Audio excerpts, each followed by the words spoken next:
أعوذ بالله من الشيطان الرجيم بسم الله الرحمن الرحيم رب اشرح لي صدري ويسر لي أمري واحلل عقدة من لساني يفقهوا قولي.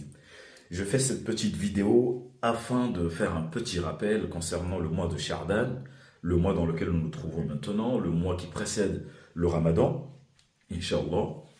C'est un mois dans lequel le prophète alayhi salatu wassalam jeûnait énormément par rapport à tout autre mois. On demanda au prophète alayhi salatu wassalam pourquoi.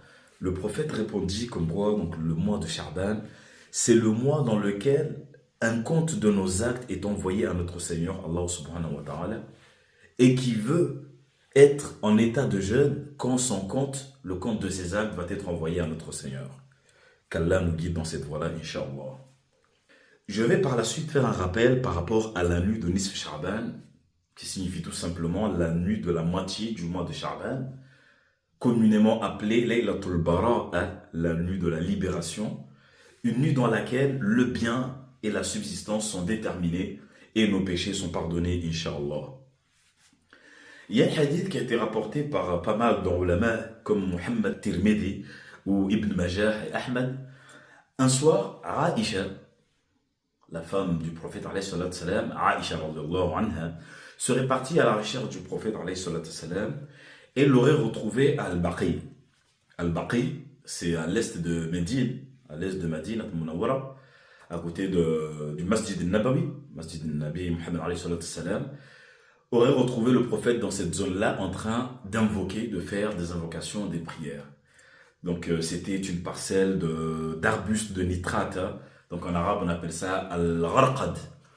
Donc ces arbustes-là, le prophète les aurait rasés et transformés. Maintenant Al-Baqi c'est devenu un cimetière. Le prophète aurait transformé Al-Baqi en cimetière, lequel donc les proches du prophète alayhi salatu salam sont enterrés dans cette parcelle-là. Aïcha aurait retrouvé le prophète dans cette zone-là, à Al-Baqi. Le prophète lui aurait dit comme quoi, donc je me suis éloigné vers ces zones-là pour invoquer, parce que la nuit d'aujourd'hui, Laylatul Bara'a, la nuit de la libération, la nuit dans laquelle donc, le bien et la subsistance sont déterminés et nos péchés sont pardonnés, Allah subhanahu wa ta'ala descend au ciel le plus proche de la terre afin de pardonner pas mal de ses êtres. Donc il a été rapporté comme quoi Allah subhanahu wa ta'ala pardonnerait pas mal de personnes, donc un grand nombre de personnes qui seraient l'équivalent des poils sur la laine d'un mouton.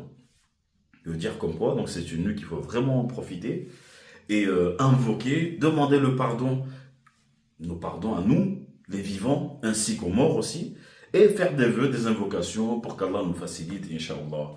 Donc, il y a le fait qu'on jeûne ce jour-là. À part que j'expliquais au début comme quoi le prophète alayhi salatu wassalam jeûnait tout au long du mois de Sha'ban.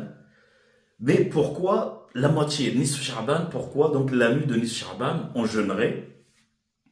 Il y a un hadith aussi qui a été certifié, qui montre comme quoi le prophète alayhi salatu wassalam disait « In kunta sa'iman fasum ayyam al-ghurr » Si tu jeûnes, jeûne pendant les jours blancs.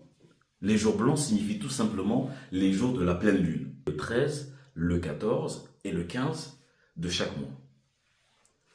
Donc c'était en sorte ce petit résumé-là pour faire un petit rappel et qu'Allah nous pardonne et qu'Allah exauce nos vœux, Inch'Allah. Je vais donc vous proposer une invocation parmi tant d'autres, mais celle que moi j'utilise, je priorise, elle est assez efficace.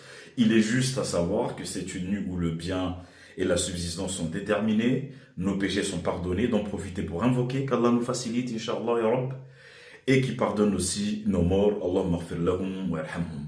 Donc du coup, après le Maghrib du 14, donc c'est la nuit du Nisf Sha'ban, on prie la Maghrib, on fait par la suite 2 raka'at, et on fait la Fatiha, et par la suite, après la Fatiha, je fais cette invocation suivante, je dis إلهي بالتجلي الأعظم التي يفرق فيها كل أمر حكيم ويبره أن تكشف عنا من البلاء والبلواء ما نعلم وما لا نعلم وأنت به أعلم إنك أنت الأعز الأكرم واغفر لنا وارحمنا وأمواتنا إنك أنت غفور رحيم.